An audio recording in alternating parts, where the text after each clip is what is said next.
বিসমিল্লাহির রহমানির রহিম। আমার রাজনৈতিক পরিচয়। আমার রাজনৈতিক দল বাংলাদেশ জাতীয়তাবাদী দল বিএনপি।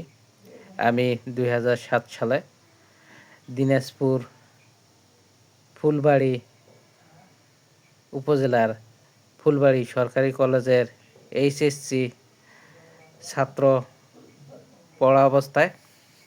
অবস্থায় বাংলাদেশ জাতীয়তাবাদী দলের ছাত্র দলের কর্মী হয়ে বাংলাদেশ জাতীয়তাবাদী দলের নাম লেখাই। আমি বাংলাদেশ জাতীয়তাবাদী দলের বিএনপির একজন কর্মী।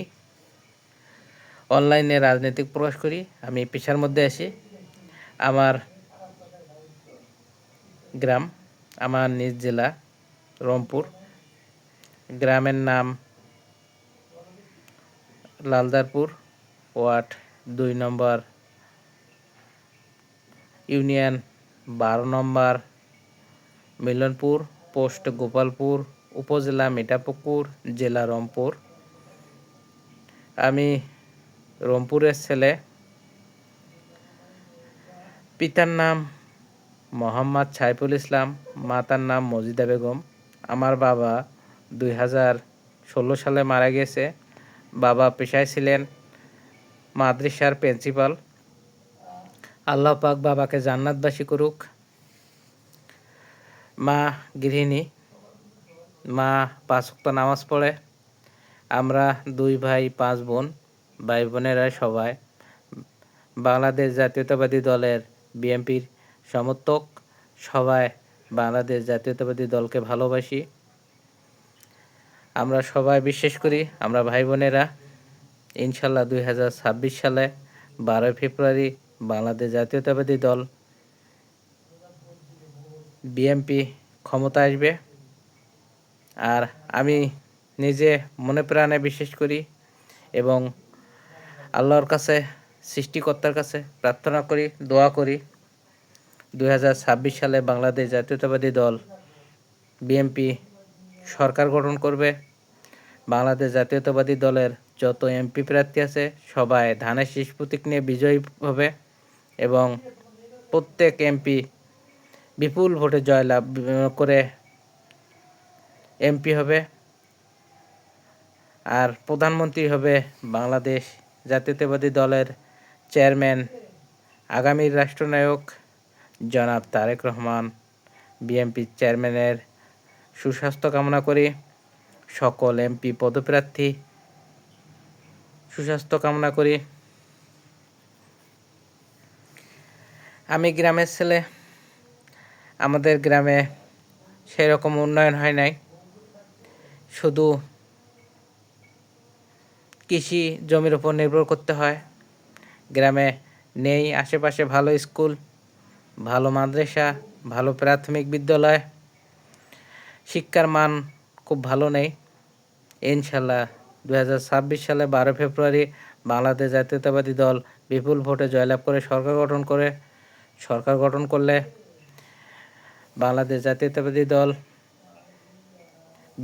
বাংলাদেশের উন্নয়ন করবে। সেই সঙ্গে আমার নিজ জেলা রংপুরের উন্নয়ন হবে, আমার গ্রামের উন্নয়ন হবে।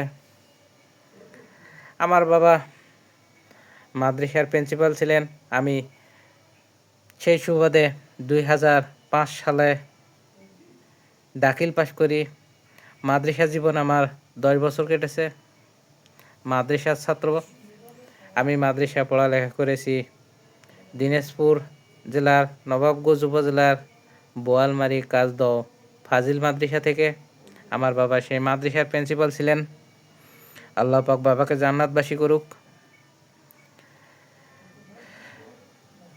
মাদ্রাসায় পড়ার কারণে আমার জীবনে এরপরে বাংলাদেশ জাতীয়তাবাদী দলের কর্মী হওয়ার কারণে স্বৈরশাসক আওয়ামী লীগ সরকার আমলে আমার জীবনে সরকারি রাজস্ব চাকরি ভাগ্যে জোটে নাই।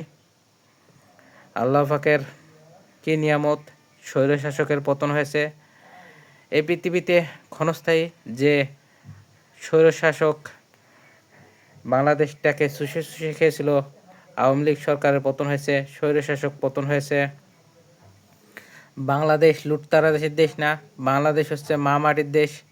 ইনশাল্লাহ সেই বাংলাদেশ স্বাধীন এসেছে 5ই আগস্ট 2024 সালে। নতুন বাংলাদেশ, আমরা নতুন বাংলাদেশ পেয়েছি ইনশাল্লাহ। 25শে ডিসেম্বর 2025 বাংলাদেশ জাতীয়তাবাদী দলের চেয়ারম্যান জনাব তারেক রহমানের স্বদেশ প্রত্যাবর্তন দিবস ছিল। সেই দিনে তিনি বাংলাদেশের মাটিতে পা রেখেছেন, পা রেখে বাংলাদেশের হাল ধরেছেন। আর 2026 সালে 12ই ফেব্রুয়ারি বাংলাদেশ জাতীয়তাবাদী দল ধানের শীষ প্রতীক নিয়ে বিপুল ভোটে জয়লাভ করবে। জয়লাভ করলে সরকার গঠন করবে আর তিনি প্রধানমন্ত্রী হয়ে বাংলাদেশের হাল ধরবেন। আমার পরিচয়, আমি একজন জাতীয়তাবাদী দল বিএনপির কর্মী। আমি পেশার মধ্যে আছি, কর্মের মধ্যে থাকি, এর মাঝে অনলাইনে প্রচার করি, মাঠে সেরকম যাইতে পারি না। আমার নিজ উপজেলা মিঠাপুকুরের এমপির ধানের শীষ প্রতীক নিয়ে বিপুল ভোটে জয়লাভ করবে।